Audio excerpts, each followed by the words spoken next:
All right, what is episode 4? Okay. Dang, episode 4 already. I know, right? All right. What's good, everybody? Welcome to the 4th episode of the TCG Core podcast. Today, we're doing something a little different, and by little, I mean dramatically. We're gonna actually be doing like a tier list and visually going along with the tier maker, and kind of going through everything. This is for BT12. We've had 2 regionals. Since then, we've all gotten in a few games. I don't think any of us have played in a BT12 regional yet, but there's still a lot to kind of cover and discuss here. So Dan's gonna be driving for us as we kind of go through this list. But before we do that, I always have to ask, how is everybody doing? Very good, man. Busy as always. I've been really excited about this format, to be honest. I think we needed the change. We talked about it in the previous episode leading up to it. I've been having a lot of fun with it. I feel like I've been playing a fair amount of games and still feel like there's still more to explore. So I'm loving it, man. Yeah, I will say with regionals coming up, I definitely feel like that I've been needing something like this to get the fire back under me and like finally being able to like see everyone crack it at locals and play a bunch of stuff. Like I'm starting to feel like I know what I should be prepping against. That's fair. Yeah, I would agree. I think for me with this format, like I'm just excited to actually play the game again. Y'all know I kind of abandoned it for a little bit because of Dragon Ball, and now I'm like, oh man, I'm enjoying bouncing back and forth between the 2 games. But I cut you off. I'm sorry, Frolly. What else were you gonna say? Oh no, I was gonna say it's that time of the year. It's everybody's getting ready for summer. It's about to be a lot of vacations and all the good stuff and all the sunshine. That means we got to be grinding cardboard inside. Exactly. Well, I guess we can just jump straight into it. I think the first deck we have here is everybody's favorite, Security Control. Dan, where would you put this? I love how you just like default right to me. Yeah. So okay, y'all know I love Security Control. I love control style decks. Sadly, I think this one, I mean, at best, I have to put it in tier 2. I don't think Security Control ever truly goes away. We all know the strength of recovery and board disruption and board control and all those kind of things. However, there's just so many decks in the format right now that either offer protection or go wide or just manage the resources really well. I just don't think, and Security Control has been historically slow in terms of aggression. That if a deck can outpace it paired with, like its own type of form of protection, the deck just gets outpaced. So unfortunately, I have to put it, as sad as this is, I have to put it here. I can't put it in Rogue or Jank because I don't think it's that bad. But I don't think it breaks into the upper tiers, unfortunately. That's valid. Just speaking of, I just realized too, obviously you guys who are watching probably know what all the tiers like mean, but we should kind of go over those for those who may be new. Tier 0 is basically like the best deck in the format, essentially. These are the things that don't really have necessarily bad matchups, and if they probably have a really high ceiling, as in if you are a master pilot, you're probably kicking everybody's ass. It doesn't necessarily mean that the deck by itself takes no skill or anything like that. It's the best deck. Tier 1 is just kind of a rung below that. They're really good decks. They are still competitive. They can do their thing and really have a chance of top 8ing, definitely top 16ing. Tier 1.5 is kind of in the middle between tier 2 and 1, but also like these are the decks where depending on your matchups, depending upon the pilots you run into and how you pilot the deck, they can perform, but they might be like the one of that you see in that top 16 or the top 8, where they just very situational. Tier 2 is, I mean, they're probably what you're gonna play at a local. You're probably not going to play them at a massive regional, or at least you're not going to see them in the top tables by the end of it. They're kind of the decks that you would play. I don't want to say casually, but not in like super competitive environments, is what I would say with that. And then Rogue, I mean, these are the decks that, they're kind of, I would say they're similar to 1.5 in the sense that like they can be competitive, they can do really well, but they are purely meta calls. Like, these are the decks that you're playing because you're trying to combat the meta, and you're running the risk of hoping that when you go to like a local or you go to a regional, that you're gonna see the thing that you're trying to crush. I've seen too many times where people pick rogue stuff, and that's not what happens. They run into the complete opposite. But that's what you'd say for rogue. And then I'll let Frolly take over the jank section. Oh, wait, jank, you know, it's the stuff you really want to work that really hasn't got support in the last little bit, or that pet deck that you're like, I can take stuff sometimes, I could do it. Like, all of these guys are lurkers on like just the outside of their next tier up, and jank is always trying to be like, no, I'm secretly good. No one likes me right now. I do like that though, yeah. You trying to build a meta smasher deck, it better be what everybody's playing. Yeah. Cool. I think we could jump over to the second one, which is Blue Flare. I don't think any of us here. Well, Dan's played some Blue Flare, right? Dan. I think for me, I feel like the deck is like 1.5 because freezing is always good. You have Armor Purge with how many Digimon have Armor Purge in that deck? Is it just 1 or 2? In your current build, it's just the. I mean, so I can't remember if it was BT11. I think came out with another one, but it's the Metal Greymon Cyber Launcher one that you have to play with Cybertramon. Right. It's virtually unplayable just because the effect's just not worth it. So realistically, you're just playing the 4 in the Decker, or is the Decker Greymon Cyber Hand Launcher, whatever it is. Right. But you're playing the Decker Greymon, which is the one that has Armor Purge that goes over the Metal Greymon. Yeah, that's just my initial impression, just because freezing is always good. I think even when you're looking at things like playing against Beelzemon, at least in my experience with it's not often that they just have the one Digimon at all times, so you might be able to get off your freezing and continually make things annoying for them. And if you have the Armor Purge, popping becomes a little more complicated for them. And also, of course, all your resources just go right onto your Tamer, and they don't have a way of, unless they play like Zwart or something weird, to kill Tamers. So you can kind of like keep your things on board and do your game plan. But I don't know if anybody else has any other thoughts to that, or they place it differently. I think the one thing that Blue Flare struggles with is like an opinion I have currently is that like we do have like a very tower meta besides a couple decks that are like swarmy. Like favoring the one big tower that does the thing has become the way in a bit, and with that, like Metal Gray doesn't always get its unsuspending extra swing. Like stunning the one big guy is good, so I can't agree to that point. But I feel like format boogeyman stuff like Horsemon, I think unsuspend decks are in a really interesting spot right now. If you can unsuspend, like the only thing attacking with that on the field is like a Arrestor Dramon, who doesn't have to be unsuspended to attack you. So I feel like a lot of these unsuspend decks are gonna suffer a little bit, though it does have recursion. But I think it's also in the waiting room because we know that it has stuff coming in the very next set. So I think it's still good. I think 1.5 sounds exactly where I would put it, and it's just in the locker room. It's just waiting for new gear. So I'll piggyback off all that. I think what I would say is kind of how Agent was like describing the tiers.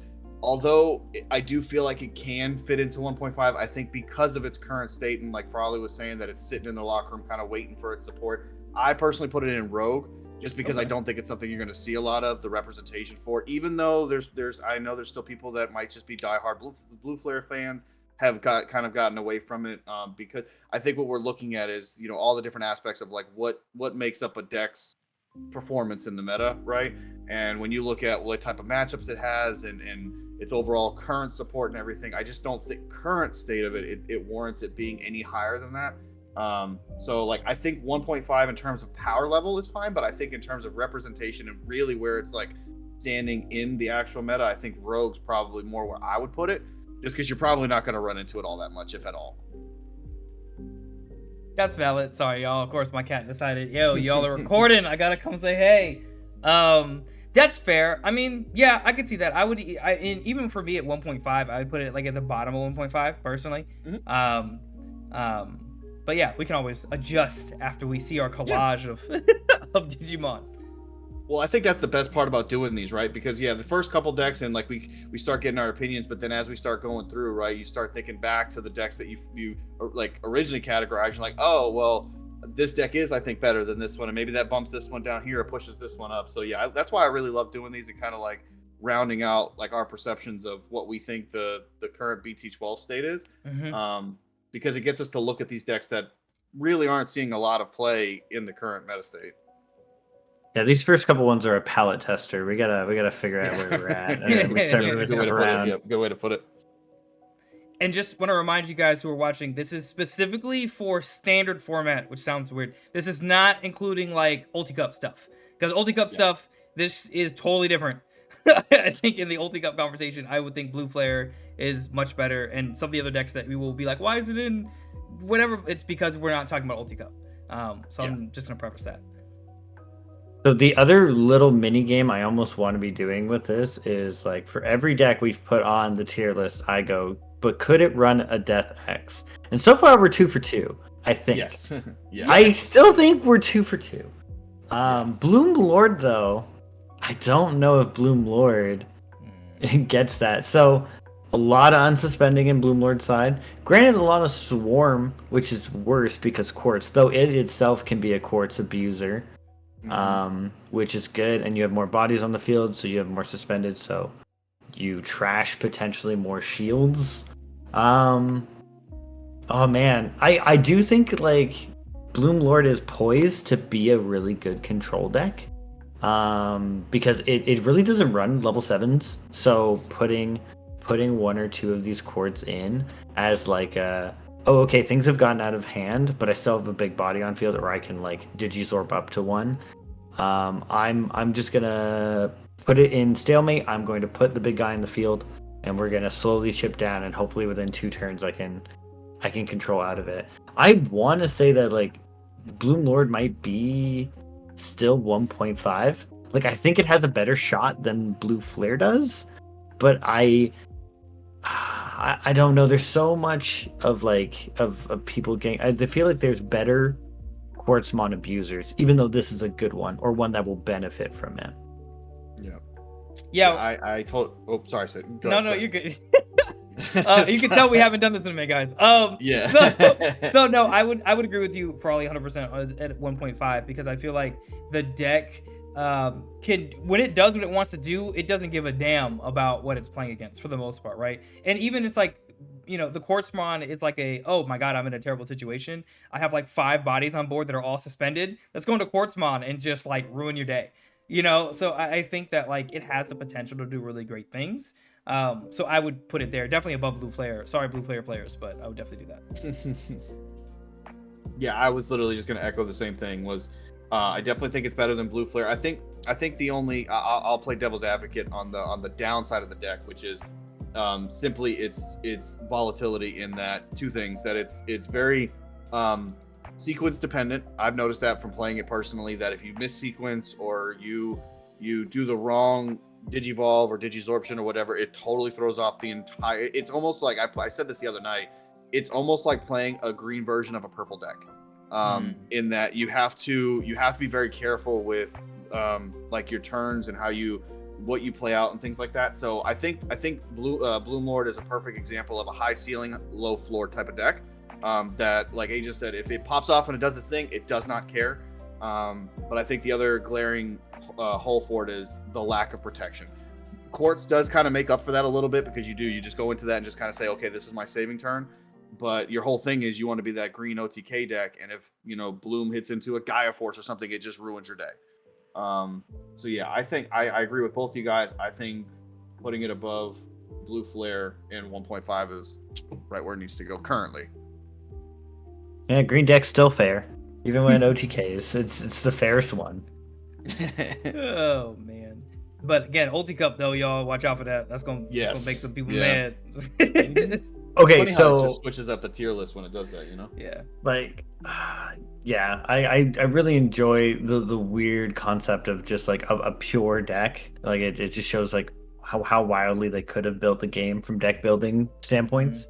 Now this was my pick for Ulti Cup last time when it was the Dark Nightmon deck. Dark Nightmon, love this deck. It's so aggressive. It's got a lot of recursion. It reminds me a lot of these Blue Flare Shoutmon decks where instead of tucking your guys under, I'm just replaying them onto the field. So mine are more vulnerable.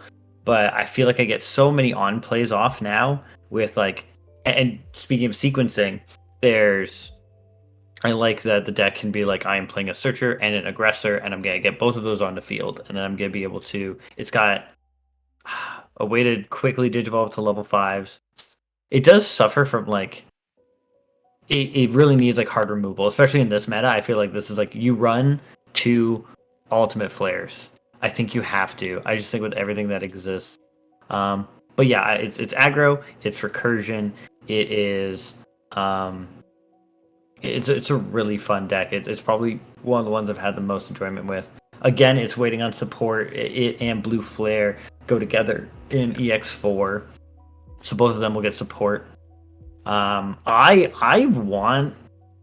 want to say tier 1. I would like this to be the first one I put in tier 1, but I think I'm just hopeful. I think I'm just hopeful, and this is still somewhere in 1.5. Like, I want it to be tier 1. It's the deck I have the most fun with, but I do feel like I can just be outpaced and outdone by things. So if we were to put it in tier 1.5, would you say above or below? It's definitely better than Blue Flare, but I would literally probably put it in the middle. Like Bloom Lord is a perfect example of a deck that, like, if I can't get ahead of you, or if I can't flare you at a poignant time to wipe field, I'm probably already dead. Okay. Fair enough. I'm going to default to your judgment on that. I haven't played a lick of Dark Knight, and I think I played against the deck all of 2 times. So I've seen a little bit of what it can do.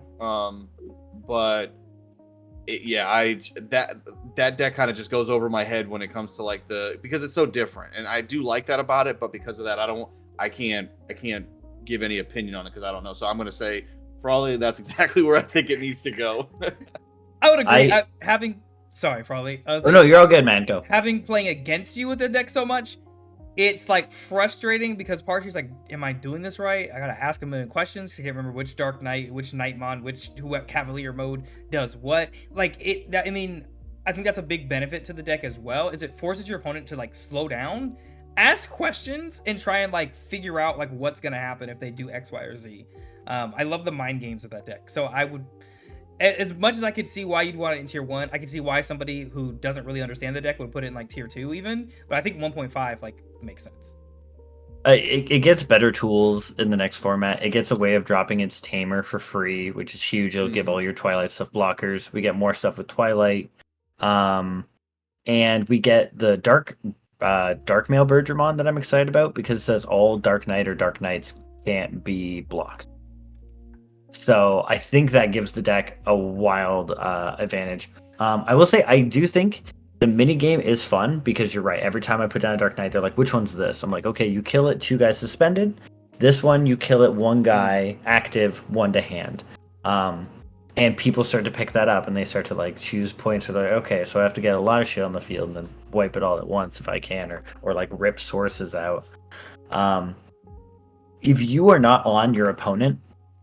For like they're going to ask you questions and you're going to be cordial enough to like obviously explain what you're doing, but you're also going to have to find a way of being like, every now and then you might have to drop like, okay, we need to do something because the deck can take a while to win right now. So like, and especially 40-minute rounds, 45-minute rounds, I just don't think you're getting there necessarily. It's not as quick as some of these other things. 100%. Cool. Dan, this is a U deck that we could be talking about next. Yeah, good old Crossheart. So this was the deck that I took to regionals. Unfortunately, I didn't do as well as I would like to. But despite that, and despite I would consider the rapid drop off in representation, I attribute that only to other decks that have come out in this form. Which again, I said this at the beginning. I enjoy because it gives everybody new things to play. But I don't think that's a testament to Cross being worse. I think it's just there's other new things.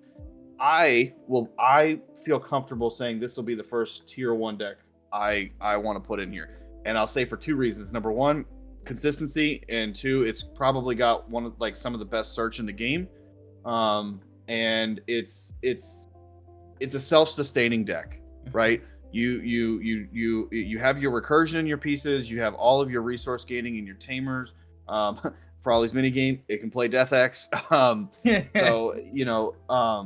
with BT12, a cool little. So I play kind of a mixed version of with Cross 7. I haven't tried out the Superior mode yet, but I played the Cross 7 and I love the Mervamon in it, right?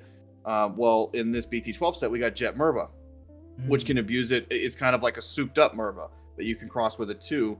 That I'm currently testing out, and I think it just adds another layer to the deck. It helps with the swarm aspect, it helps with the defensive aspect because it gives everything blocker. Her effect allows her to unsuspend when something gets deleted, which is more often than not. So I definitely think that Cross isn't going anywhere. I just don't think it sees as much of a representation because again, there's new shiny things in the format. I mean, I've only played against it a couple times, but I think the secret is undervalued. Like it's really good.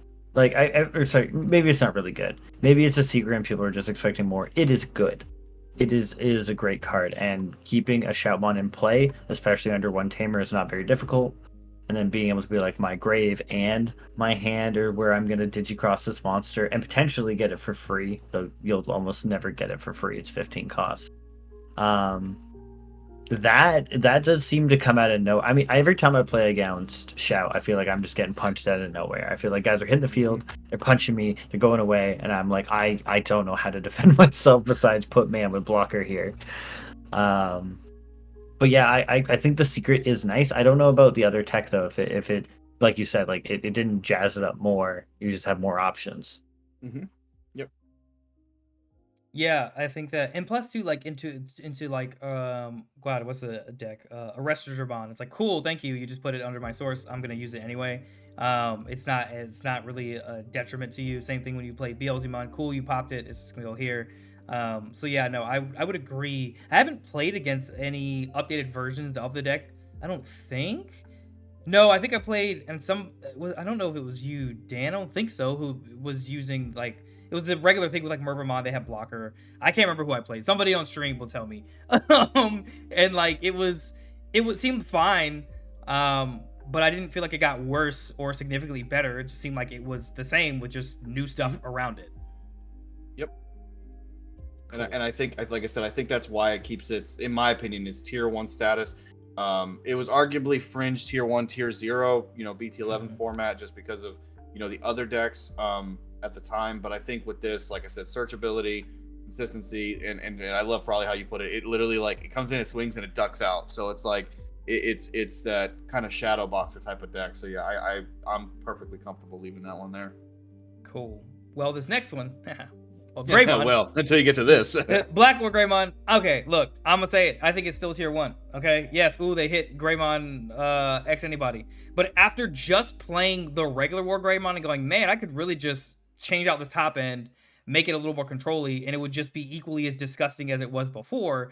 I think it's phenomenal. I think that this is a deck that you can really experiment with builds, try all sorts of different things, which I think is going to be a whole thing of the Greymon family, which I think what you're going to see in this format is the Black War Greymon and Greymon stuff, the lists that are going to top or be the best, I think, are going to be the ones that surprise you, that they try different things, they use different Greymon pieces that you may not have even thought about using, because they can. I think with Black War Greymon as well, you don't necessarily need the Digivolve Metal Greymon anymore. You can still play it, and I still think it's very viable, but the piercing Metal Greymon is also just, he's so good because of his ability to raid and all that fun stuff. So I say that to say, I think it's still tier 1. And for me, I would rank it above Cross just because you have your Hades Force. You have so many ways to be able to Hades Force and possibly keep turn or put your opponent at 1 because of tie, and being able to gain memory back with the Evo. So yeah, that's what I would put. Good deck, still good. Yeah. Not much to say on that. I haven't played as much Black War as I'd like to, but I won't argue with you on that. I think the deck's not going anywhere, and I love that too. That like you said, the Wargrey stuff. It's like, well, I'll just swap over to the Black War, and it does kind of the same thing, but in a kind of a cooler way. So yeah, Black War is not going anywhere. If anything, it's just gonna remain strong. It's weird that we've like really gone to like, okay, Black War Greymon is going to be a lot of destruction, like punching things directly and like going for the face. And now War Greymon himself has been the more defensive one, or like it still has raid, it still has aggression, but like they somehow really feel like two different forms of aggression, even though they're kind of going for the same thing. Like Black War Greymon's like cool multiple checks, cool blitz multiple checks. And then War Greymon's like, but what if I did all in one? And like, or what if I deleted your biggest guy after I swung? Yeah, it's weird to see the way they've divulged.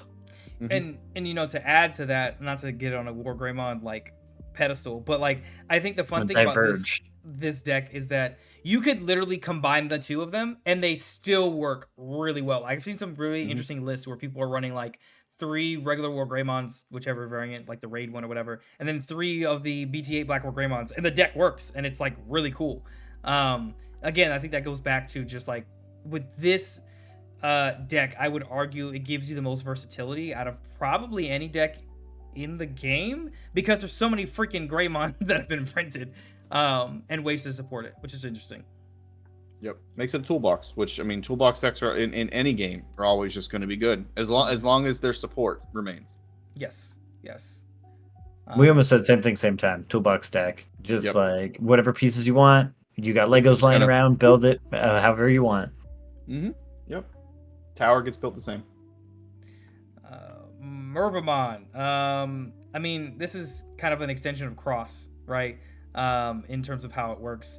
Dan, you've probably had the most time around it with it. What is your gut telling you where you'd put it?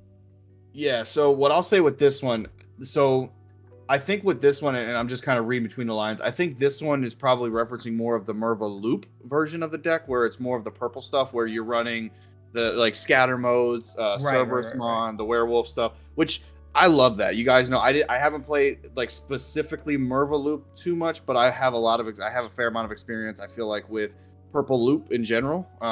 So all the way back to like BT3, BT4 format of Lilith, right? This deck I feel like just does that kind of stuff just better.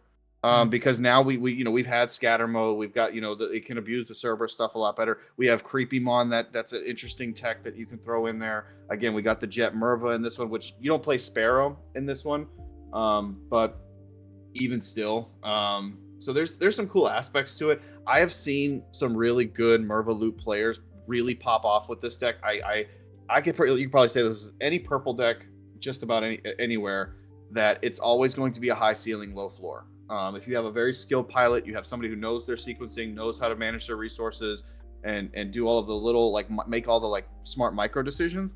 This deck could theoretically beat just about anything, because it has a good way of keeping turn. It has rush bodies, which is insane. It has defensive aspects, and purple has really good removal options too.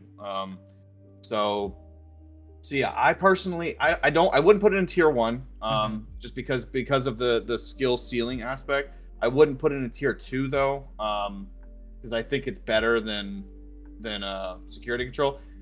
Without having too much knowledge on Dark Knightmon, I'd honestly put it either right after or right before Dark Knight. It's definitely better than Blue Flare, but I think it's a little bit more volatile than Bloomlord, just because although Bloomlord has a lot of comboing to it, it's not as complex as Merva Loop, in my opinion. So I would put it somewhere here. That sounds good to me. Yeah, I do like Loop. It's a really interesting concept where we're just gonna try to gain as much value. I like I've seen 1 or 2 people experiment with Sparrow in the hand, because it's just the first easiest card to discard if you have to. Where he's like, oh, do I see it? This is okay. I don't necessarily need this. So it's just something to throw away. I feel like it's always good, but it really struggles to find its pieces. It's I have to find a Cerberus Mon, I have to find a werewolf mode, and I have to find my Minerva Mon. and it's like cool. Like now it begins. Now I can loot, but it's finding all of your key pieces first. I think that's not a bad spot for Minerva because I think with all the retaliation blocker, it does still kind of like pose a threat.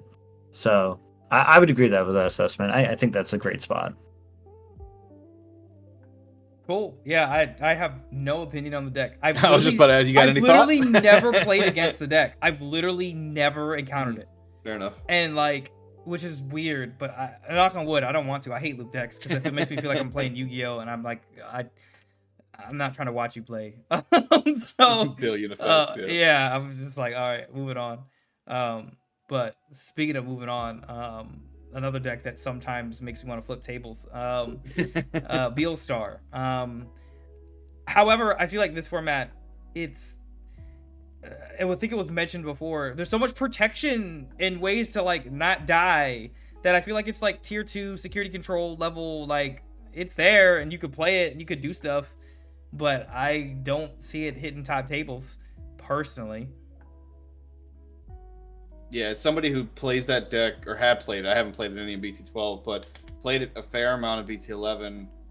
As sad as it was to put security control there, I think Beelstar's right next to it. I think Beelstar is a leg up on security control for the simple fact that it offers better aggression, so it can combat the speedier decks better. Mm-hmm. It doesn't have in terms of recovery, but you don't really need it because it makes up for it in its speed. But yeah, to Asia's point, it's just there's so much protection in this format with every top deck that, okay, cool, Kakaida's Breath comes out, I'll just purge 2 sources, I don't get bounced, or I'm gonna just fly bullet your guy, I'll evade with something, or there's just too much to get around it. I just don't think that you would have to have like the perfect run for this thing to see at a top table, and if you do, it's going to be one. Like you're not going to see multiple versions of this deck at top, unfortunately. I think it is really sad because the Beelzemon got so much good stuff out of that structure deck, and Beelzemon got Rivals Barrage, which is good, and you can take back key pieces, but I haven't seen anything do with it. Everything's got protection. If it doesn't have protection, it's like a weird wide board situation, and like a deck that I didn't realize actually really suffered from raid. Mm-hmm. Like one of your benefits was just having a 12k on field and being able to threaten stuff. It's like, cool, I punch it on my turn when I'm stronger. It's like, oh, okay, well, I'm dead. Yeah. Yeah. And like we mentioned before too, like a deck, and I know not all decks have it, but there's a lot of decks coming out now that have trash security effects. So you're hoping for big security bombs when they're just getting trashed anyways. So yeah, it's in a weird, tough spot. I think that just kind of goes for all, like anything that you're going to see and there's not a lot of them, but that are more on the lines of control-y style decks, not combo-y but like these type of control style decks just have been, for a while, they're going to take a back seat, I think. Yeah. Blue Hybrid, everybody's favorite boogeyman from back in the day, and every time I see it, I don't know about y'all, but I get a little, my heart just starts, PTSD kicks in. Anybody have any initial impressions? Because my first thought immediately was Rogue, because I think it's good, but yeah. Is it still good?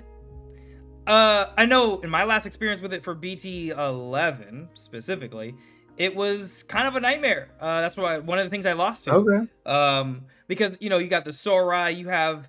I mean, if you wanted to figure out a way, there might be a way to build it to where you can use the Pyodramon that trashes the top 3 sources, which I didn't even know was a thing until I played somebody who did it to me. I was like, oh, that's not fun. There's so many ways to just like tear down people's Digimon and keep freezing them that I feel like the deck would still be good. To me, at least.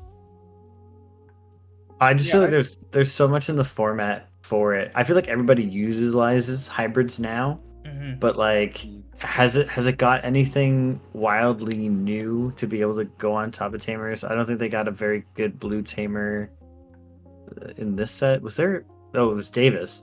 So they're not really using that. I just struggle to see, like, you still have Armor Rush, you still have like all these other blue decks that do similar but different. I think I think it would be Rogue to Jank, but I think I would lean more on the Jank side. Yeah, that's kind of where I was leaning. Like I think being generous for it, I think Rogue, just in the simple fact that I'll agree with what Agent said earlier of Blue's always going to be good in for the simple fact of stunning. Like stunning is always just going to be an insane mechanic that regardless of how it fits in any given format, it's just good. However, with this, to Frolly's point, Blue Hybrid really hasn't gotten anything. Like it lost Tommy, rightfully so, a ways back, but hasn't really got anything to make up for it in the way of like support or a better level 4, a hybrid or a top end, or we got the what was it BT11 or it wasn't, I think it was 12. What was the blue option card? It's like a 9 cost, but then gets reduced by 3 or whatever it is, that can bounce something. You got Ice Statue in the last in last set, so like there's a couple like a couple cool little option cards that we kind of got, but yeah, there's nothing like groundbreaking that I feel like Blue Hybrid got that's like, oh wow, this deck can come back or do something. So yeah, I think I'm leaning more with Frolly on between Rogue and Jank. If we want to be generous to it, maybe throw it on a Rogue, but I don't think anybody's playing it because it hasn't gotten anything. Then let's go Jank. Uh-oh, Tommy's going in the first Jank category. Sorry, little guy. I mean, he was like 2 of my first 3 matches at my last regional, so there might be a personal vendetta. I'm not saying that. Yeah, it was not fun when I played it. I was like, God damn it. Another one that makes me say, God damn it. Melga X, tier 1. That's just it. That's it. That's all I gotta say. That's the tagline. That's it. Melga X, tier 1. That's the title of the video right there. I really don't have anything to say other than like the shit's still good. First expletive of the day. It's still good. Yeah, that's all I gotta say. It's still good. And Raid, it's failed me against that deck, which hurts.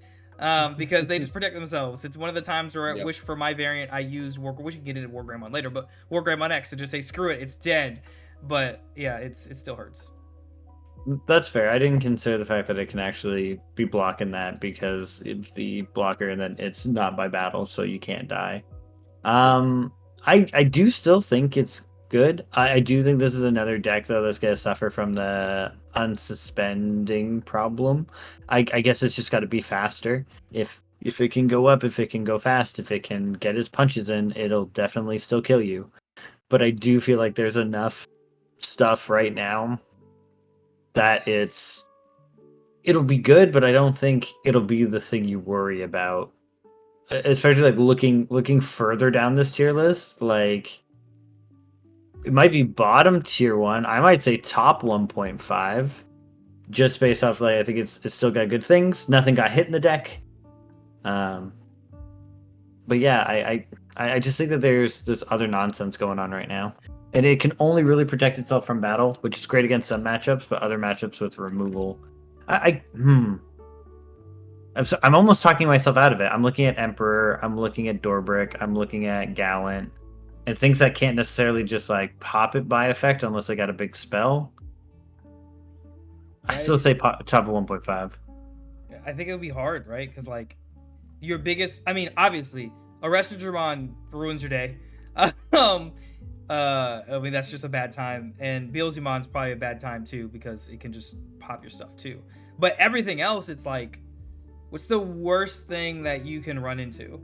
Just kind of, I'm trying to think through that too. Of like, I don't think there's anything that's horrible that you could run into that's not already probably in the tier 0 category to begin with. Especially with the Melgas where people have all the different bajillion versions of Omni, because I mean even that one you could run the merciful mode to use against what's his name, Beelzemon. So I don't know, I just, for me, I feel like it would be tier 1. It may be like middle to the bottom of tier 1, but I still think that like I feel like it, at least in my nightmarish experiences, it's been consistent enough that like it hurts. So this is, I'm going to preface this by saying this is going to be my first, I'm going to claim this so I can look back on it after. This will be my first potential errata for this episode. Okay. And this is going to be a hot take because I am not a Melga player. I've never liked Melga. I could not, but I have to agree with you, Agent, that I think it's bottom middle of tier 1. And here's why. The deck still does exactly what it needs to do in the form of being able to OTK at a level 5 and not a level 6. And because we're putting a lot of these quote unquote control removal spell type of decks at the bottom are almost unrepresented, it just kind of soars to the top, right? Mm-hmm. You know, you're talking a highly represented deck in Hunters. Hunters doesn't run anything. I'm not worried about anything in security with Hunters at all, especially if you're swinging in with a 9-10k Weregar. Okay, I'll hit a 1 Quartzmon. I'll just purge out my protection. I'm fine. I think with that case, it's like, if again, it's all RNG, but if Melga sees its pieces and it just climbs its ladder too fast, it's very hard to combat against. So a lot of people writing Melga off, saying it's unplayable in this format. It's nothing to. I don't think so. I don't think Melga's going anywhere. I think just burnout is real. The deck has been arguably best deck in format since BT9, and it's finally like, okay, we're at 12 now. Let's give it a rest. I still think if you took Melga to a tournament or a bigger event, it's still going to do well, I think. And Mulligans, just saying. Yes. Oh, yeah, that's a great point. Yep. Yeah, no, you both have good points. I do think it suffers, but I am too scared of what is new and spooky and doing dumb shit, and I'm not thinking about X Antibody, which is, hey, I'm still doing what I was doing, and I'm drawing a bunch, and I'm just gonna punch you a lot. Yeah, I mean, I watched a game, Agent and our buddy Pat were playing the other night, and I think it was mid game, but I think at one point Pat had 20 cards in his hand just because of all of the draw, the cool boys, the searching and everything. And I'm like, a deck that just gives itself that many resources by early to mid game or mid game or whatever, there's no, you just have more resources. That's how you win. And yeah, I just I think when we're talking about decks, I like the shift of the format from this whole OTK style that we've had for months now to more of, okay, we got combo stuff, we got swarm stuff, we've got tamer reliant stuff, like, so it's kind of spread. But if you want to talk about like good OTK decks, I still think Melga next to Wargrey, because we'll get to that one, but next to Wargrey and potentially Beelzemon, because Beelzemon could be considered like a pseudo OTK. But if you're talking a very traditional stack OTK, I think Melga's still at the top 3, maybe. I don't think it's going anywhere. Yeah. It does what it wants. It just says, yo, I mean, I got your deck's still good. You. Yeah. Yeah. Yep. Yeah. Armor Rush. Yeah. I've never liked Armor Rush. I'm gonna say it. I don't think, I've never thought it was great. Cress, I love you. I think you're good at Digimon, but like I don't know, dog. I've never had an issue playing against the deck. Maybe because I play things that Digivolve you, that pop stuff, that block, that just don't care. If we had like a tier 3, I would put it there. Like, it's just, I'm not gonna say it's the worst deck. I wouldn't play this in a competitive setting. I just wouldn't, personally. I mean, it's better than Blue Hybrid. Like, maybe it's just me, especially because I don't know. I just wouldn't. I just wouldn't. That's all I got. I think it was really good at the time, but there's just so many ways of getting rid of your top end stuff. I do still think aggro deck is still aggro, and something that recurs its resources is good, because it's gonna swing, hopefully go into something else and be able to continue its onslaught. But I think when we talk about the top end of it, where you get to like Magna X, it's like, ooh, I'm gonna redirect everything. A lot of these decks want to punch you anyways. And like, or like bouncing is just so detrimental to this dude. It's just like, cool, like, go back to hand, lose everything below you. Just like, don't get your value, don't get your recovery. Yep. Top of jank sounds both appropriate and just about right. I think we're being nice with it. I think I like what it can do, but yeah, I don't unless we see any like real support, like Armor Rush specific, not like, oh, we're getting a new Magnamon type of thing. I mean like actual like a whole new slew of armors or something, I don't see that deck really like picking up steam anytime soon. No. Grandis. Oh man. Who said OTK? Man. Yeah. Sip my tea on this one. I don't know. Okay, so I'm an Examon player. I don't give a damn about Grandis. That's just me. My experience with Grandis has been, I think it is a good deck. My personal experience with the deck has been, if I lost, it's because, I mean, it's not like I'm making excuses, but like something weird happened that game, right? It's not like a typical like, oh man, this is so hard. It's like, god damn it, I didn't draw what I needed, or like they had the nuts and I had nothing, and or like weird scenarios. I don't know though if I wouldn't say it's jank. I still think it has a place. I still think like it can do it when it does what it does. It works. I kind of lean towards like 1.5, even though I talk shit about the deck. Like I just don't. Yeah, that's it. That's all I got. I think you could put it next to Bloom, and I think the weird thing about it is like, we talk about OTK. Grandis feels the worst to play against when you're also trying to one-shot your opponent. When you are playing a one-shot deck and they are playing a one-shot deck and their one-shot deck is Grandis, they're going to Digivolve cheaper than you. They're going to choke you, and if they don't hit something bigger than 16,000, then they're probably going to be fine, and they're probably going to do it all in one go. So I do still think it's like Wargrey X isn't on this tier list. But these one-shot decks that just want to go at you, I do still think they can take a W. It's the Melga argument where it's like, sure, like I might not win every game, but like if I get all my stuff, I'm just going to run at your face, and you better have something. It's still the most fair OTK.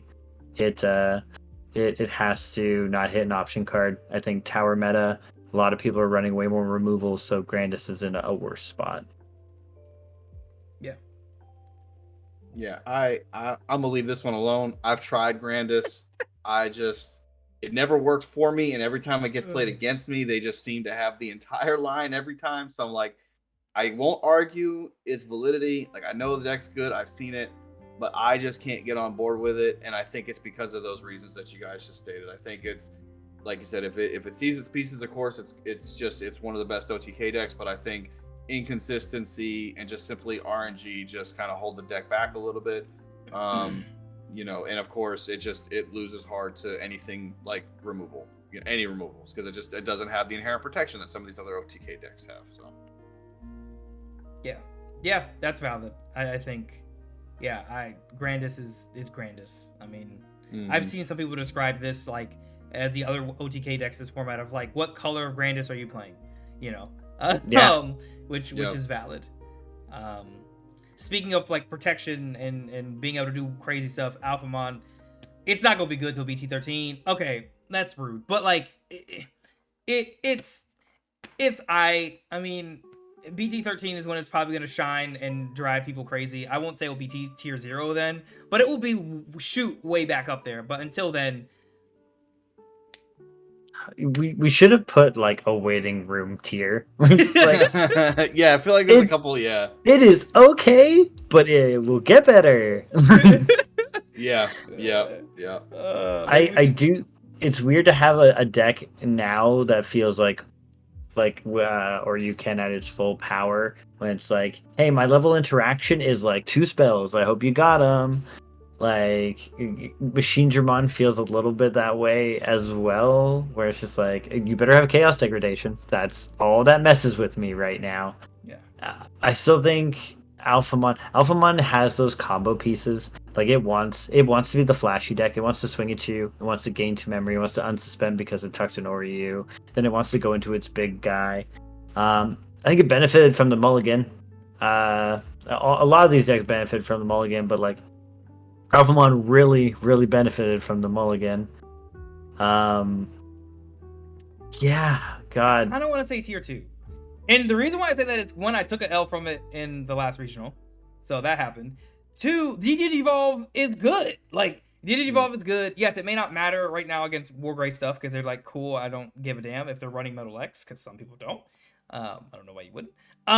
So I almost kind of want to say it's tier 2. And also, as we're in the middle of this, guys, do we think we should just delete the rogue category? Because I almost feel like that's going to fall in there. It's going to either go Jake or T2. But that's just me. I don't know. Yeah, you might be. I mean, I'm trying to see here, like, just kind of looking ahead, and I'm like, yeah, I feel like any of these could go. Yeah, I mean, look, I made a tier specifically for Dorbrickmon, and that is where he lives. Okay, he lives in the rogue category. That is true. That is true. We haven't got to Dorbrick yet. Yeah. You're right, we can't get rid of his home. You're right. My bad. It's the only dude who lives there. And I do have, after I'm looking at this, I actually have, and I'll see if you guys agree once we get there. Okay. I have one other in mind that I think I'll put there, but we'll see what you guys think when we get there. Okay. All right. So yeah, Alpha's ass, he can go top of tier 2. To me. I think. Yeah, I can agree with that. You know. He still does things sometimes. Man, on paper, it just seems like it should be such a good deck, but it just doesn't. Like, again, it's so clunky. Finding specific combo pieces and not being purple where you can mill them and get them back. Black really, it's cool. It's combo, but yeah, like you got to see it. Yeah. And like you said, to that effect, and not even like purple has the recursion, but it also has the I wouldn't, not searching, but like the ability to like go through its deck and like get to its pieces faster, where black just doesn't. It's basically just Evo draw. I'm going to drop a black man boost and hope I see it off the top 4. Like, that's it. One of the only X antibody decks that couldn't really utilize Cool Boy. Yeah. Like, the thing that enabled X antibody so well. And it was just like, hey, your search is way better with me, but that extra memory and card draw, you're just not getting it. I love how these next 3 decks are going to be very definitively like each of our decks. Like, this is going to be great. I'm going to love this. Okay. So I was going to say, so Dorbrick, we've talked a lot about what a deck wants to do. We've talked about a deck punching you out of nowhere and ducking and weaving. We've talked about a deck that wants to one-shot you. I present to you, Dorbrick, one of the cheapest. I'm just going to put all my cards onto the field and punch him, and I hope it works. I love this deck because it runs 6 Pot of Greeds, which is pay 2, draw 2. I love that. It infuriates my opponents. It is hard for me to not be biased with this deck because it was a deck I didn't think I was going to like. And then it's just the thing. It's the guilty pleasure. I feel like a Magic player who has like a super powered deck where I'm just like, but I want to play one of these and then like I'll stop being annoying. Dorbrick is rogue. It is the epitome of I'm going to sit down across from you. This is a coin flip. You draw, I draw, and I'm going to punch. Loses to a lot, but can still just... It just does the grandest or the Melga thing. It's just like, I'll give you 2 chances. In a cooler way, though. In a definitely cooler way. Oh, yeah. You just don't give Dorbrick 3 memory. That is the biggest key. Yeah. Because that will hurt. Yeah, you'll be in a lot of pain. All right. So, talking about the Dragon Emperor, Examon. My boy, listen. I want to put him in like tier 1 to be crazy, but I know this format. You know, I'm sorry. You know, look. Copium, okay, tier 0. No, I understand why a lot of people think that some of our friends, like our group that we play with, are like, ooh, Examon I think is still really good and still super competitive. Other people will be like, Examon is doo-doo dog water right now. I feel like it's in the middle because I think that if you run into a Retrodramon, just scoop. Like, there's nothing you can do when they just say, cool, I'm gonna take your big Exa stack and put it on your table. Like, you know, or yes, they have to have enough tamers to be able to, you know, to do it, whatever. But the chances of them doing that to even like your level 4 or 5 before you even get to your stack are so high that it's gonna be a bad time. Beelzebub is not bad because you can just evade all of the deletion effects. It kind of doesn't bother you, but that is another one of those situations where you need specific things very quickly, and you have to hope that they can't delete you like 4 times. You know, like you gotta hope that you can just like do the thing very quickly. I don't think it's a horrible matchup, but I also haven't had the chance to test it like repeatedly. Wargreymon, I think, is a problem for you because raid, and you can't build a stack. right? So you are in a weird place to where even though Examon might be big as hell, he'll get to like 17, 18k. Black War Greymon can get to like 18, make you use your evade, and then just do something else to eventually delete you. So ultimately, I think that like it's just not going to be where I would like it. So I'm gonna stop ranting, and I kind of want to say it's like above Blue Flare and 1.5, to be honest. Like, I don't think it's as good as it could be. There's just too many boogeymen in the format that like will ruin your life at the top of the tables. That's fair. That's fair. The little bit of Exa that I have played myself, and of course the countless hours that I played against you, the deck is undeniably strong. But yeah, I agree with everything that you said. I think it's just in a weird spot. It's just kind of awkward, I think. And it doesn't get better, guys. It doesn't get better until we get the promo Dracomon that reduces costs to let you get like EX 4, Jesus, not 13. We get a new option that's kind of cool. That's like a removal spell. I don't know what you're gonna take out to put in it, but like you have options. But I think the deck Exa is chilling. He's in the gym right now. So that's all I gotta say. Yeah, it was king of a tall tower format, and now that it's like weird quick towers and not really abusing like tier 7s, the other ones are now getting access to. Feels like Exa got its toys first, and then everyone else was like, okay, now I get stuff. Yeah. And we might be harsher on it too because it was at such a point, and now it feels just so much worse when like really it only like kind of took a couple hits off the top. Yeah. Oh, well, you know what it's time for. Oh yeah. The other guy who wants to get 2 level 5s. So I love how you said this, because I was trying to put into words of like how I feel about Mastemon, and it's exactly how you feel about Dorpic. This is, I don't know if I consider it rogue just because like it's definitely not like tier 1, tier 1.5. I wouldn't put it as worse as tier 2 just looking at some of these other decks in tier 2. But it's one of those decks where it's like, I'm just going to sit down with it. I want it to work. But if it doesn't, I'm not terribly upset because like, it's my pet deck, if you will. Like I'm biased, I know, but I do think in a vacuum outside of that, I think Maste still has some really cool interactions. People say Mireille's overrated. I don't. I think having one Mireille on the field is literally enables the whole combo. It allows you to literally go into Maste off of, like, if you have a Gato on field and you have one memory, you can literally go into Maste for free, for that one memory, which is kind of insane. So the combo potential is there. It runs Tamer removal in the form of Chaos mode, so you have that aspect about it. You can abuse Ordeanmon for wide boards.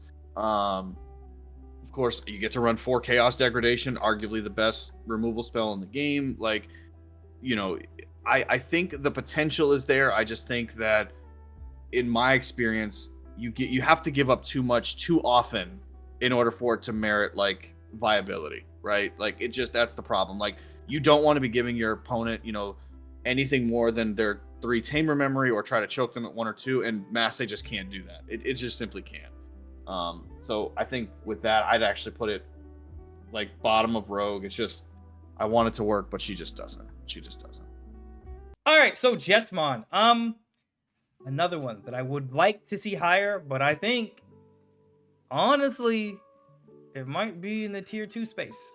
I think it's a good deck. I just think that, like, there's just too many things in the meta right now that can counter you. You don't have enough protection against everything. There's not enough room in the deck. You only get 50 cards. Beelzemon's gonna be a problem. Arrestormon, again, ruins your day. I mean, you quit at that point, right? There's nothing you can do. They get rid of your Jesmon or your Huck or your Royal Knight. Cool, you ain't got a blocker anymore. So they can just keep abusing you. Black War is a problem. I mean, everybody's a problem that I'm looking at that's kind of in that 1.5 and up space. Everybody's a problem. I kind of want to just say you're like maybe top of tier 2. I mean, yeah. Currently, because that might change. Looking at some of these other things, that might change. But yeah. Yeah, I think if we're gonna put it there, I think I think Jesmon is like we have to say it's definitively better than current alpha, right? Like that's I don't think that's a but yeah, to your point, I think yeah, it's not stable enough. I don't think. Mulligans did help it though. Ooh. Yeah, no, it's true. I was saying comparing Moss Day and then going right into Jesmon is really interesting because it's a 2-color deck that can't really utilize the white pieces. They're just there to be like free summons and stuff, which is great, but like I just don't think that kind of value train works anymore. It's like the Lord Nightmon and now the Jesmon cycle of like guy who spawns guys onto boards. It's really good in a format where he's the only one doing it.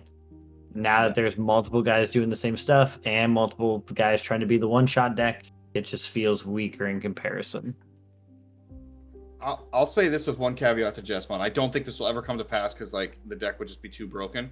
But if they ever printed a Jesmon piece at any level, I would have to assume it'd probably be a Savior or maybe even a Jesmon that gave all Sisters Rush. The deck would be top tier, I think, because then at that point you're talking now it's a legitimate OTK deck, Swarm board. Like now you have to deal with all this. I do think that's a little OP, but just thinking in my head, like what could make Jesmon push through the threshold and like put it up with some of these top tier decks with what it's already trying to do, which is just the oppressive aggression. It would be giving Sisters Rush, I think. Oh yeah. I mean, between that and if we ever get, which we probably never would because that'd be broken, and I don't think there's any real Digimon that do this. If we ever get a DNA for level 4, if we ever get a way for Jesmon to like be better protected, right? That's not through like decoy or something, like just like straight up Wargreymon style protection or something like that. Or like it would never get evade because it's red, but like unless it got some kind of like concrete protection that didn't require other cards to be on the board for it to be safe that are already weak. Yeah, there are too many decks that do what it wants to do or that can stop it from doing what it wants to do, and it's just a pain in the ass to deal with currently. So I agree. Yeah. Yep. Red Hybrid. I surprisingly have not played Red Hybrid this format. I played against it a few times. Have either of you guys been playing with it or against it? I tested a little bit against it. I talked a guy into Ancient Greymon months when he had started playing, and he was asking me about this deck, and I was like, I don't know. Like, I think it looks good, but I don't know like how it's all going to be pieces wise. I'm not paying too much attention. It feels like better Ancient Grey. Like you back to the Melga point, like you could just be an Aldemon with like a crazy amount of checks in DP. Like they have to just deal with you.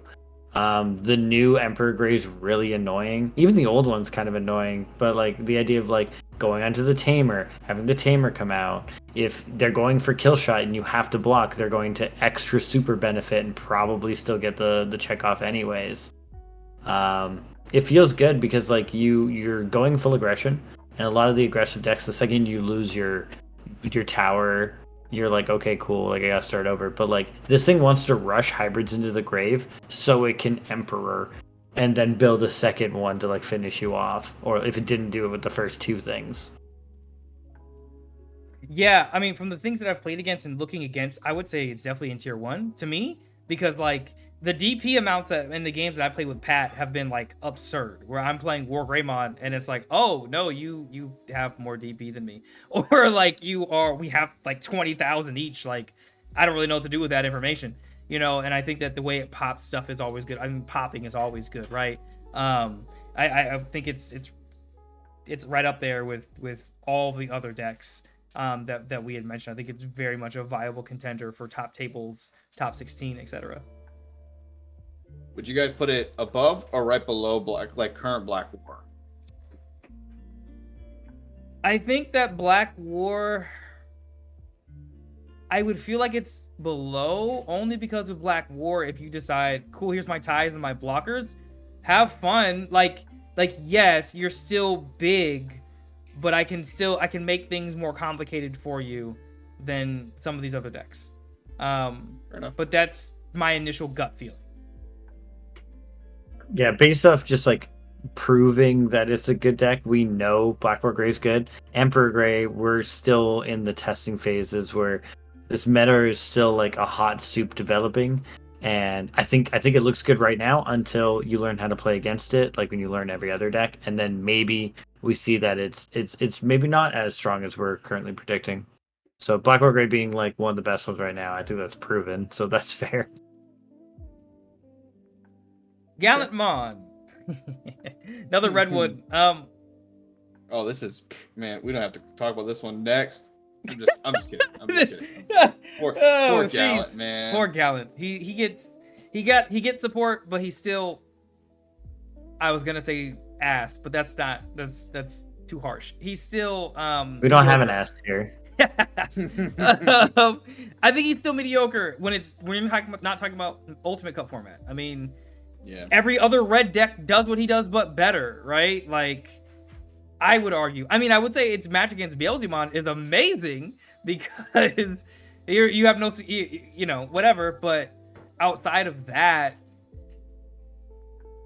I don't even know if you're gonna get to play Beelzemon, unless your entire night is 8 rounds against Beelzemon decks. Yeah. Which I guess is possible, but I almost want to put this man in tier 2. I'm sorry. Yeah. I'd have to put. I mean, it's better than Alpha. I think it kind of. I mean, probably a little worse than Jessamon in my opinion.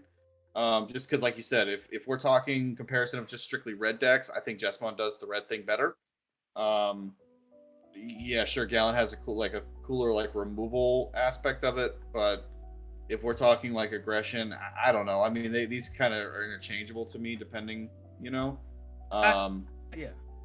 I would almost put it above Jessamon just because in a match between those two, cool, I can kill all your sisters easily. I can slaughter your sistermon without a second thought, And that just I wasn't thinking them going like head to head. Yeah.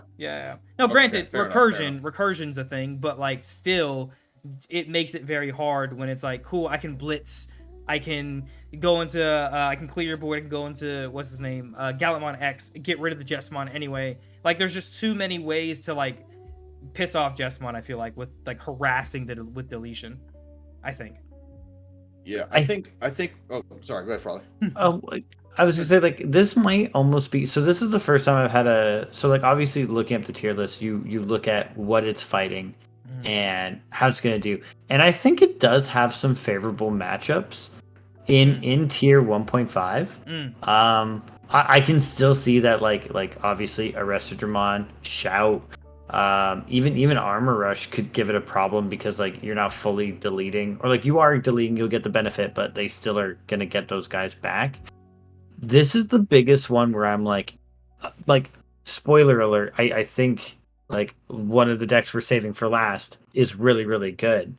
But I think Gallantmon has such an interesting matchup about it. I think it has the ability to be 1.5, even 1 if we go into a point where the Beelzemon is played as much as Black or Greymon is, I think Gallantmon could slip into tier 1.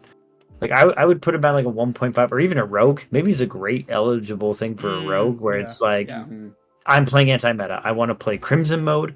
I want to be able to trash, and then you have 20 cards in trash. Cool, that's 3 gone. Like, so I think this is one of the ones where I'm considering its matchups, maybe more. And I think it'd be a rogue tier, honestly. Like, because 2 feels a little too mean, and 1.5 sounds like where I think he'd be. I think he's roguey. He's lined up to do good things. Yeah, literally listen to you like talk through it and like explain that. In my head, I'm thinking that exact thing before you even said it. I'm like, yeah, I don't think he's actually tier 2. I think he's more of, like you said, a meta call. I think in that case. So it's one of those that's like could do well depending on what you're gonna you're seeing. But just still in a general sense, it's just the power level isn't there, but could do well. Yeah. No, I would agree to that. All Force. Yeah, I haven't touched this deck as much. I bought all the cards to build it, and then I never built it because not a single arena. It's weird. It's just so fun. I will say, like, it's still a gacha game. I've been liking Dark Knight because like I feel like I can draw so much in my deck.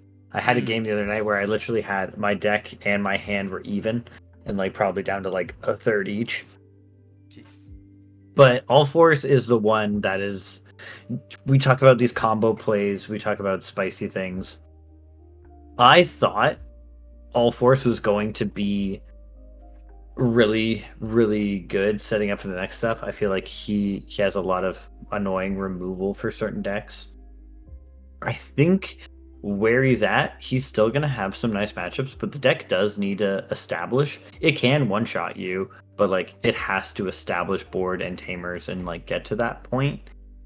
I want to put him in like a solid tier 1 because like maybe at the bottom of it, because like bouncing 2 hand is still like really detrimental to these decks that like want to build like one big tower and don't necessarily have removal for it. I could see him being at the bottom. The biggest problem is like again back to the unsuspend factor. If they can set up on something or stop you in your tracks and they tap all your tamers so you can't activate your arenas, and it doesn't matter what effect you have, you can't stand back up. I think he really suffers from that. I still think he'll be played. It can still go off and like be interrupted, like can interrupt you at like awkward times and makes things weird. But I don't think he's poised to like spark the meta like Gallon could like randomly be.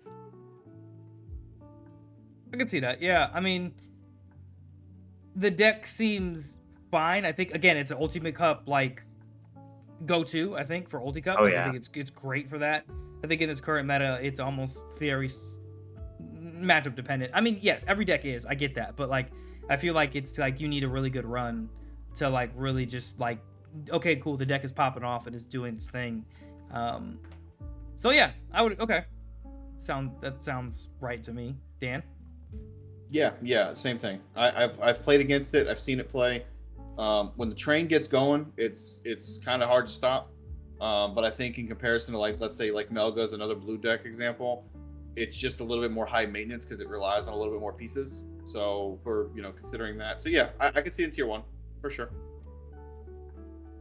Cool. Imperial Dramon. Oh, sorry. Him being on the I was gonna say him being on the opposite side of Black or Gray is like perfect, where it's like Oh, yeah. I can do stuff, but things that want to punch me, I could be in trouble. Yeah.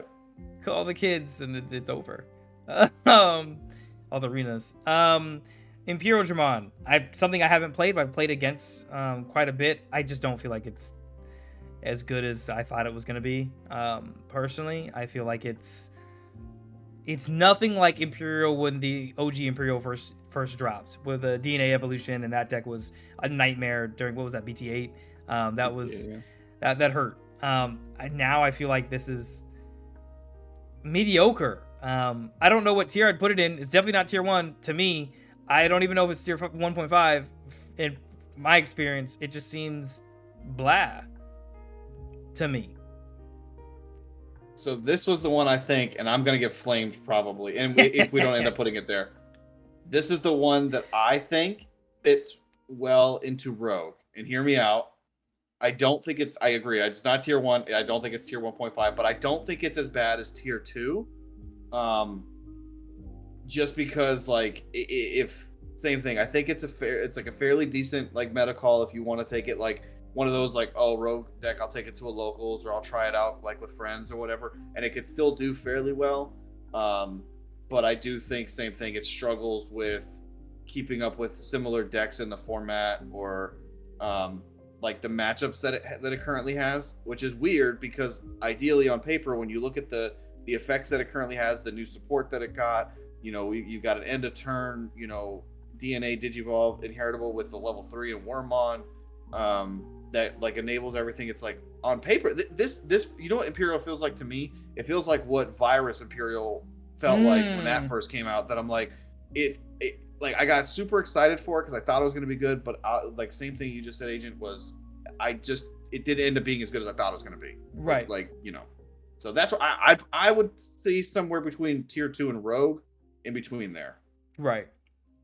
I think this deck isn't figured out yet, which is weird. Like I just mean like back to our toolbox conversation about Greymon. There's so much option wise, with like dragon mode, that like I've seen people go more into like the Dino B. Like there's no Paildramons. It's both Dino B Digivolutions, and then going into stuff like Boncho Sting, which it's weird. I feel like this is a deck that's going to evolve, and we're going to have a version of it that feels 1.5. But I feel like right now people are trying to slap all these pieces together, and they don't know necessarily how to go about it. I think you guys are right. I don't think it currently sits like maybe tier 2, but like I don't know. Like it'll get figured out later. Yeah, and I think to appease the vast majority, and for my own sanity, I have to like legitimately, I have to like practically put it in tier 2, because I do think, like you said, Frolly, I think it hasn't really figured itself out yet. I think that's where it currently sits.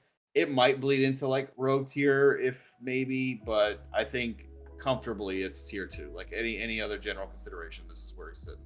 I don't think it's bad for like, I don't think it's jank. I definitely think it's like, it can do something, but like it's not as bad as these ones. So it's somewhere in there. Yeah. Cat hell going on. So I just, for those of y'all who are watching, I just turned off my camera so I could, help deal with that. Anyway, don't have kids. So yes, I would agree. I need to see more games against Imperial, run more matches with it. I don't plan to play it myself. It's just not for me. The only blue-green you'll probably ever see me play is Examon. So there's that. But going further down this list, and I feel like we've really breezed through these. Shine Greymon, our resident Shine Greymon player currently is you, Dan. I know you were talking about various variations. Can you break down a little bit of like what they are and how they may play differently? Yeah, I'll touch on both of them. So it's pretty simple. You got a yellow base and a red base, right? Because that's what Shine is. The red base is pretty standard, and like you have your typical Agumon lines. You can run your Agu Searchers, you can run Agu X, you run the new yellow red Agu, and then most people are running I think it's the BT5 Coral that draws one on swing if you're Greymon in your name. Mm-hmm. Then you just kind of go up the line. The cool thing about the red version that like it's kind of pulling me towards that is you get to play the starter deck Geo Greymon. Comes out of security, pops a 4K or 5K or whatever it is. 4K. 4K. So security effects are always cool. Plays a free body. The new Rise Grays can go on top of Geo Grays for cheaper.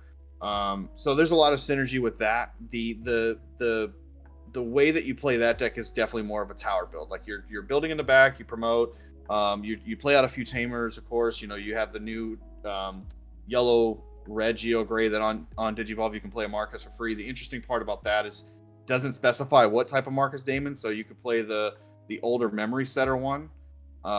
So you can just drop a memory setter for free, which is cool.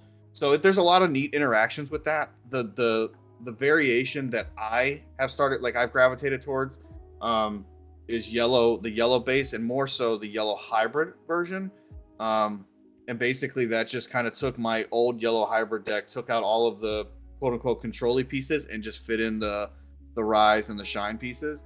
And I've been really, really liking it because the whole interaction is your Marcuses, the new Marcus that came out in BT12, acts as a pseudo Digimon. You pay one at start of your main phase if you have an Agumon or something with Greymon in its name in play, and it acts as a 3K Digimon that can Digivolve and it can swing. And then it has a couple other cool effects that enables, free Digivolutions and whatnot. The Shine Greymon gives your Marcuses plus 3K DP plus security attack plus 1. So there's a lot of cool interactions with that. The new Rise is like it allows your Marcus, if it gets deleted, to be able to recover one, so you get recovery in that sense. So I feel like it plays really well with the yellow version in that sense. But then you get to play the hybrid. So like that deck is more of like I'm gonna set up my board and then just kind of go in for my kill turn with my Marcuses. So I'm gonna like swing 2 checks, hybrid for game kind of thing. And I've been liking that. But the cool thing I like about Shine is that both versions are equally viable. I've seen the red version played against it, does very well. I've had some decent success with the yellow version.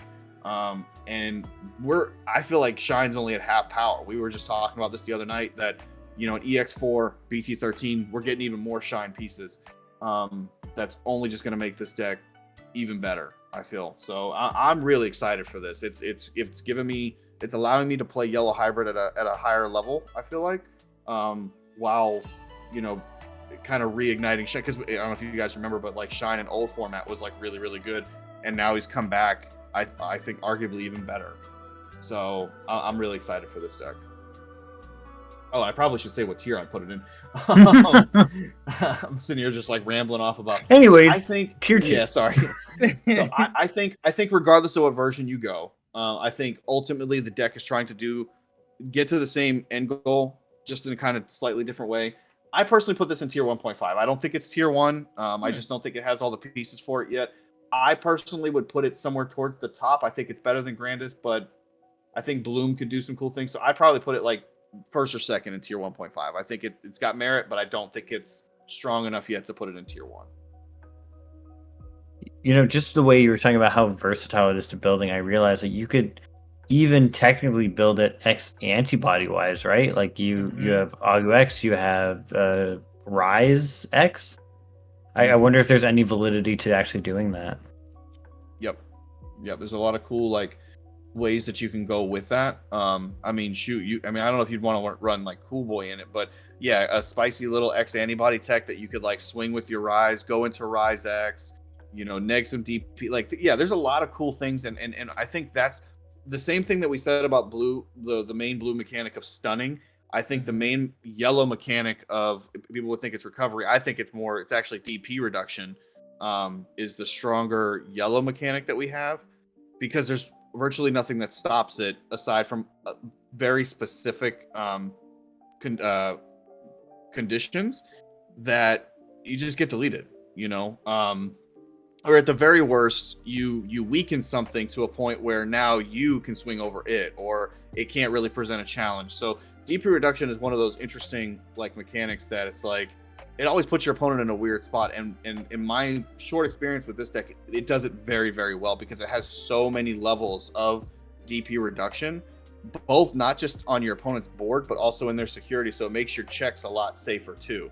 So your Marcuses will typically get through their 2 checks. So yeah, I think this deck is one of those that it's like, it's right on the horizon of like being really good, but man, BT13 EX4, this deck's going to run away. I think Shine's going to be arguably tier 1, possibly even tier 0, depending on how the meta shakes out in those formats.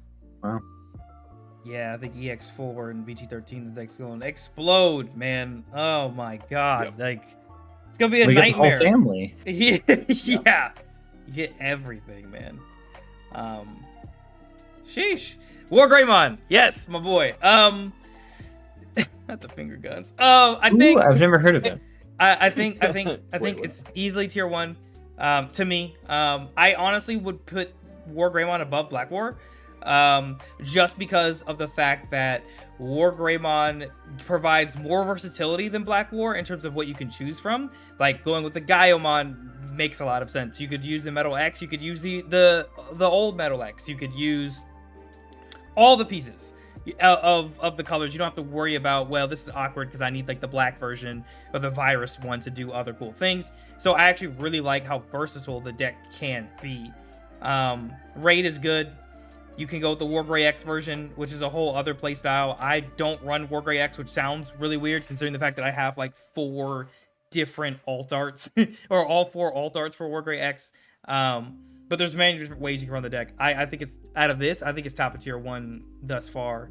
And it's really only outstripped by Beelzemon and Arrestramon. Even Beelzemon's a weird one because you can get protected from literally everything the deck does with this deck. So there's also that. Yeah, okay. So I agree with everything. I'd almost argue putting in a tier 0 personally, just because of the point that you made about versatility, right? Like, it can do just about, it does pretty much everything that Black War does, but also offers the aggression. Because one thing that to note about this is that typically in Black War, you're not playing Memory Setter tie. You can play the new tie in both decks, But the fact that this deck can also abuse your memory set or tie that also adds aggression with that, with the new Greymon, or if you raid with the Metal Gray, you can just drop it for free. Or of course, the Metal Gray can drop your Yuya if you're playing a Yuya for free.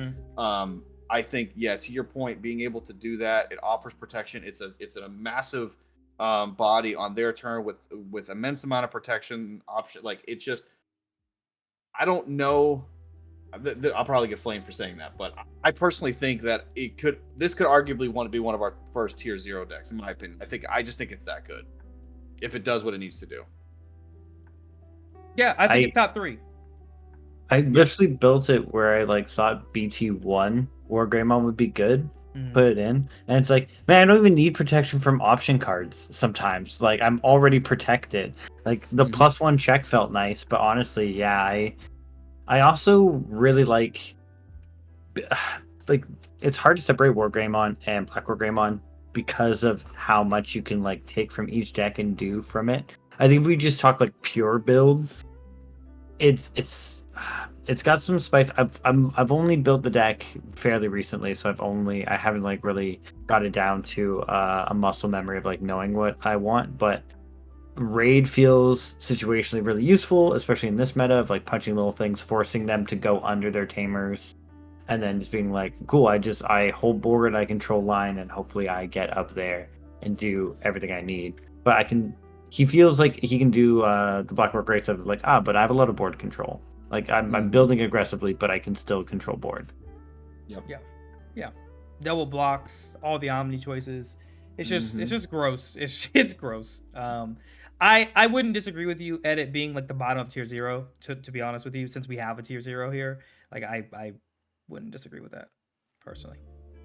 We're really gonna start fighting for spaces, I feel like. Yeah.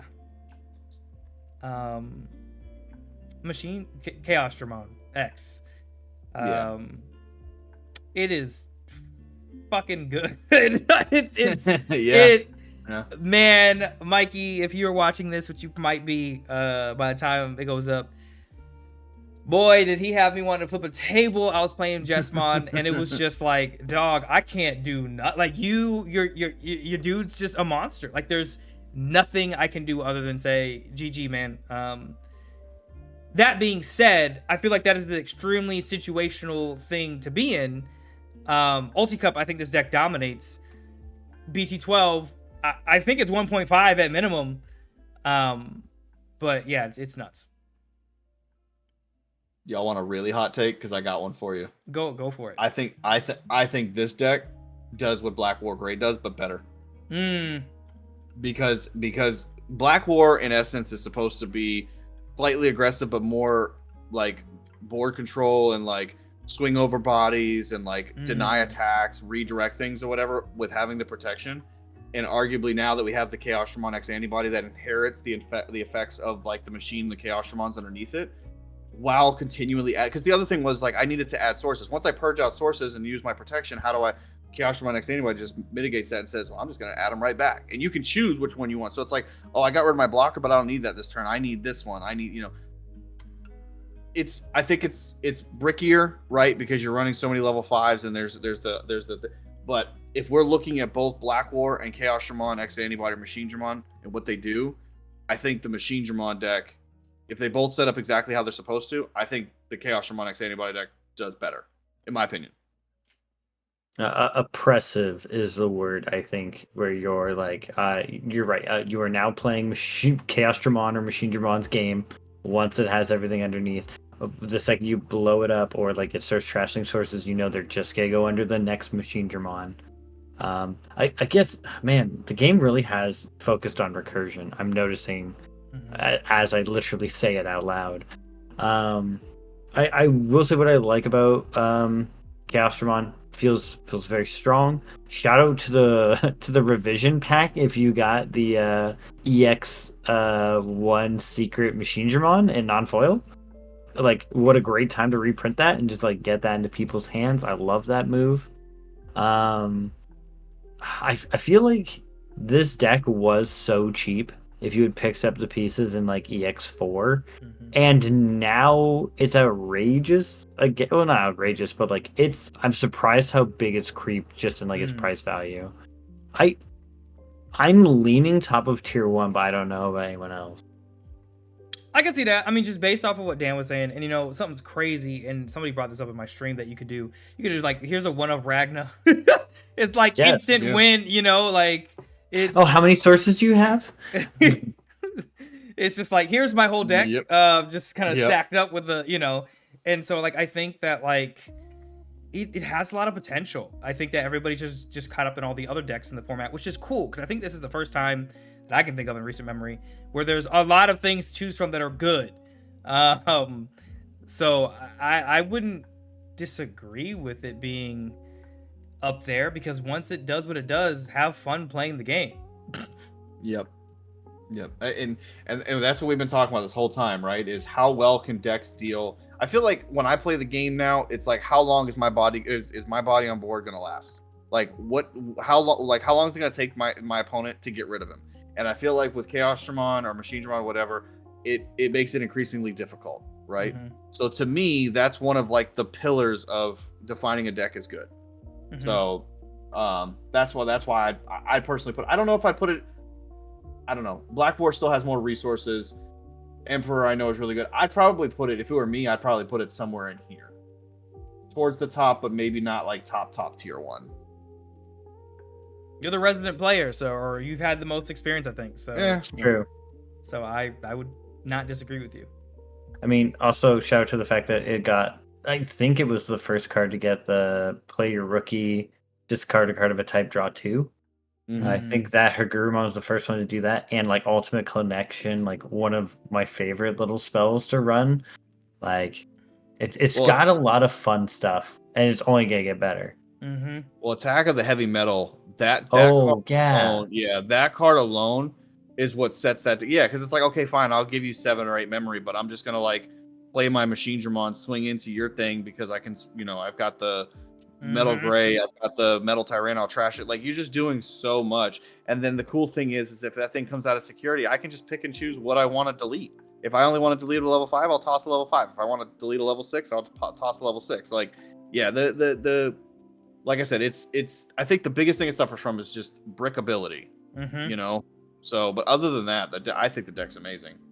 People have been theorizing of running the red-blue tie mat.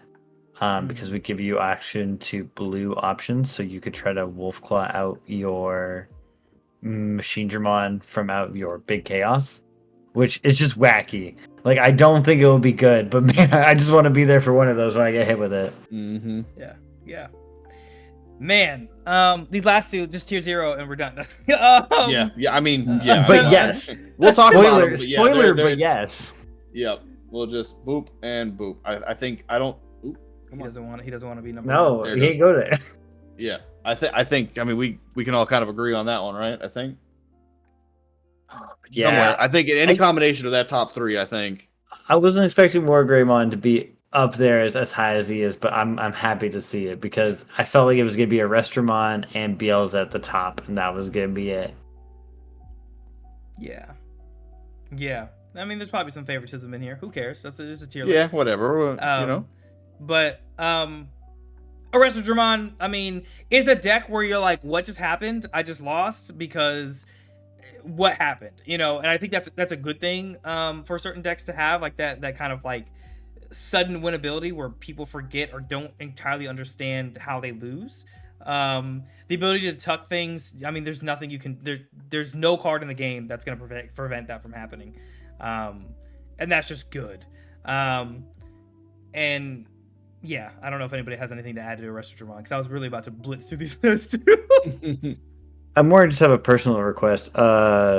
If you're listening, Bandai, give me back old Clock Shop Man. Give me the name I was promised. I want one card that says old Clock Shop Man. Like, I don't know. Arrested Dramon's cool. It's got a lot of wacky stuff. We mentioned earlier it can attack while it's suspended. I think it has to have like certain tamer conditions to do so, but 2 checks feels good. Yep. So much save being different from material save, but not really is weird. I'm scared about this deck in the future. Like, those who want to invest in it right now, it's already kind of money, and it's just gonna get more hunter support. I be granted forever from now, but it'll happen. I think these are the two you're going to see the most in your matchups. And I think Arrested Dramon though is going to have some of the wackiest lines. We talk about like toolboxing. It has so much tools. I don't even really know what it's going to like fully run in the end, or if what we're seeing right now is even a representation of what 15 of the 50 cards are going to be that you run, besides like your staples. Yeah, it's definitely a deck that seems like it's gonna have support forever. It's gonna, even if it seems random, it's always gonna have stuff. You're like, oh crap, this opens up a whole new floodgate of stuff I can do, which is good. I think the Digimon needs more decks that are like that. I mean, granted, we're only 12 in some change sets in. I mean, I guess 15 sets in, including the extra sets. So like, yes, but I think that us having more decks that can last longer is going to be important for the health of the game. So that's good, especially since we don't have a rotation. Thank God. Agreed. Agreed. Yeah, my only 2 cents on this is I played against it a handful of times with like no knowledge of it, and the first time I got Arrested Dramon superior moded, I'm like, oh, it does that? All right. So yeah, that's I think that alone kind of catapulted to this tier 0, and then everything else that it can just do. I mean, I think the only drawback, right, is like we were just talking about it doesn't play any like hard removal. So like if you play against something that just swings through your security, you're probably like having a rough time. But other than that, I mean, the deck is definitely very good. I like that you brought that up, because I think superior mode was the first time I grabbed a card and was like, can I read that? Yeah, it's like, it was the first time in playing where I was like, hold on, let me read that though. Yeah. I want to make sure you're not lying. It's just like, right. It's like, I've never. Okay. Yeah. I've known about this card for 3 months, and yet I didn't fully read it right, apparently. Yeah. Beelzemon, the king of the format, I guess. Big bad Beelzemon. I don't really have, like, the deck's good. Like, it's just really good. It kind of came out of nowhere. Came out of nowhere in the sense of I wasn't expecting, 6 months ago, if you said to me, hey, guess what's going to be the GOAT in a little bit? I would have said, you're on drugs. Like, what are you talking about? And now it's like, oh.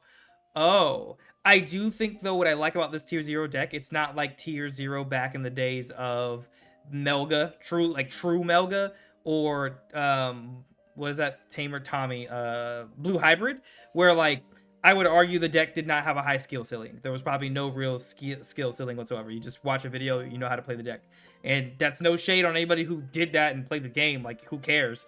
But I feel like this deck is one where you're either going to be really good and balling and destroying, or you're going to be defeating yourself because you're going to mill out, you're going to forget order of effects and all this other stuff, and lose that way. I think it's a deck that you really need to put in your 100 hours or whatever it is to really master.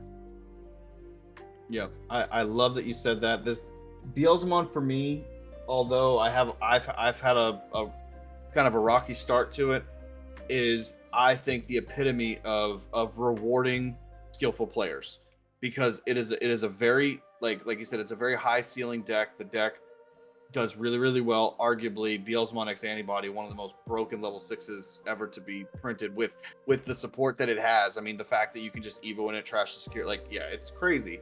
But what I love about it is, like you said, it's not something that just, and I'm going to preface this by, please, I don't mean any disrespect by this, but not the average player could just pick it up and just be like, oh, I'm going to be the best player because I have the best deck in the format. Like, you just can't do that. So I love that it rewards skillful players, not just anybody can come. Like, that was one of the arguments that was made about Nationals, that like Black War was so good because, before the Gray X limit and all that, anybody could just pick up a Black War deck and just come in and just run the table because it was so good. You can't do that with Beelzemon. You can't. If you mill too much, or you're not paying attention or whatever, you're gonna run yourself out of the game. So I love the fact that not only is the deck so good, but it does that. So I'm all for it. Beelzemon checklist. But does everyone remember how hard it used to be to get 10 cards in your trash? Yeah. Yeah. It is Yeah. not. It is not that hard anymore. Beelzemon checklist. It has self mill. It has recursion. It has random memory out of the time just for trashing cards in your deck. It has the ability to recycle those cards. It has free evos. It can run Death Exmon. Those are just its highlights. I agree with you guys. I feel like this is not a deck where you learn a line. You're trying to do the same thing every time. This is a pivot deck. Depending on what you mill and what you do, it's going to take. That'll be what separates a good player from knowing how to proceed when they see a combo piece or a very important piece go down, or understanding how many you have in the deck, or like getting to look at the top 7 and be like, okay, I didn't see this, which means they're somewhere in there and I'm going to have to dig. I feel like everyone has this deck. I feel like it's the most I've played against. I will say though, and maybe this is just like me as a TCG player, I kind of ignore everything Beelzemon X is doing. I just focus on face. If you focus on face and you just ignore everything they're doing, you can sometimes get there before they do.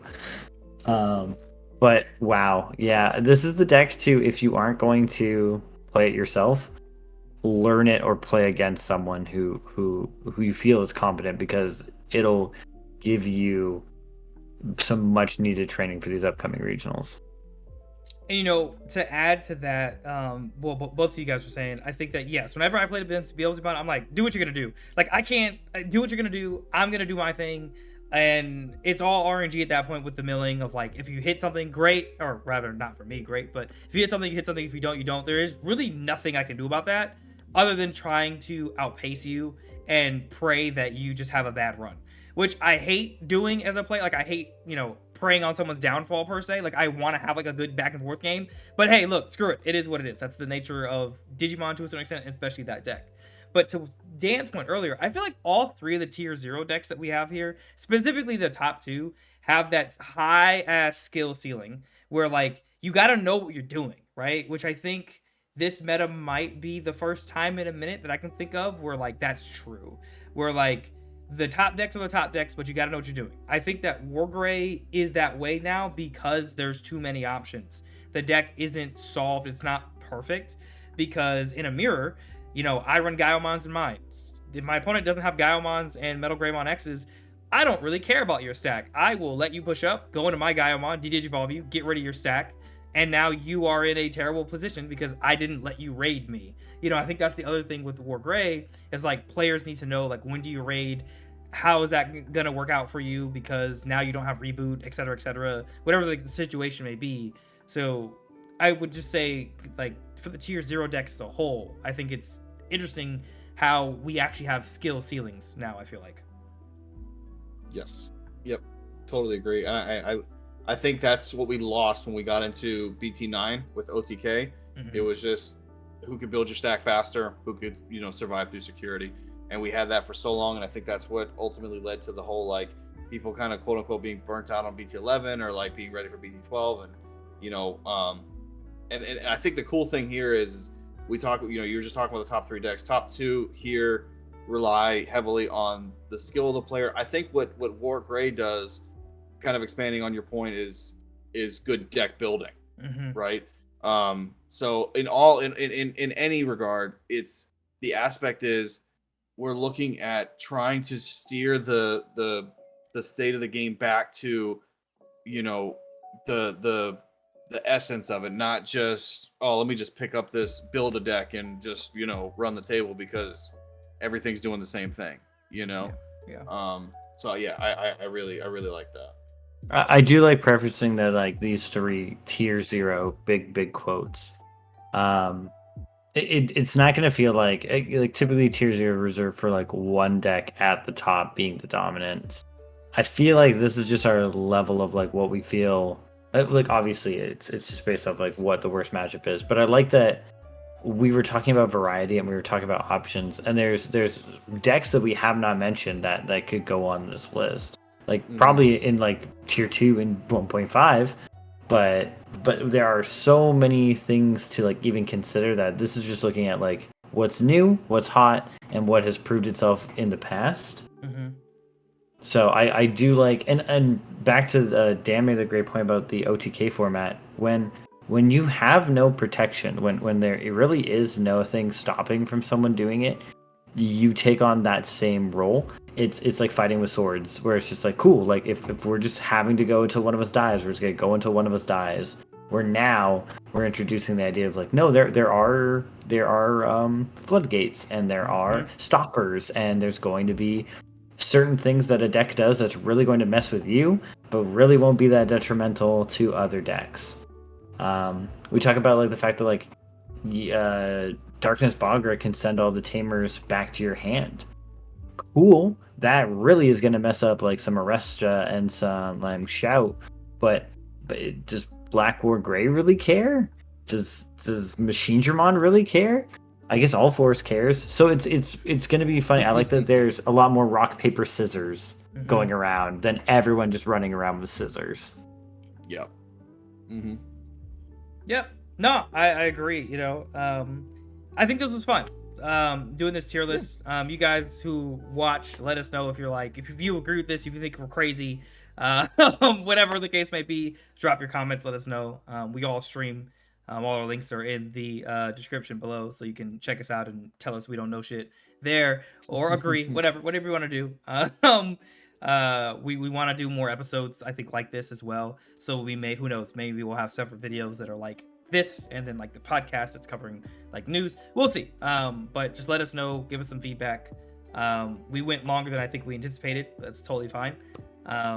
I know it's late for y'all. I'm over here in the past. It's only like 9 something for me, and it's like past midnight for the squad. So I totally get that. But anybody have any closing thoughts before we dip out?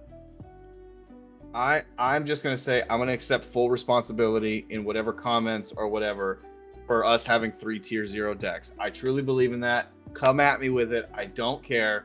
I think it's perfectly healthy to have a trinity of like a good little, pyramid of decks at the top. I'm perfectly fine with that. Yeah, talk to me in 6 hours when my opinion of this already changes. No, like I think don't. I guess final thoughts is like don't be afraid to experiment in this meta. I think this will be a cool one to get out there. I think super setup decks are still gonna suffer because we're still quick, but like none of this is decided yet. This is we're just going into regions. None of this is set in stone. We are cavemen staring at paintings on the wall and making guesses. Yes. But I do appreciate you guys spending time with me.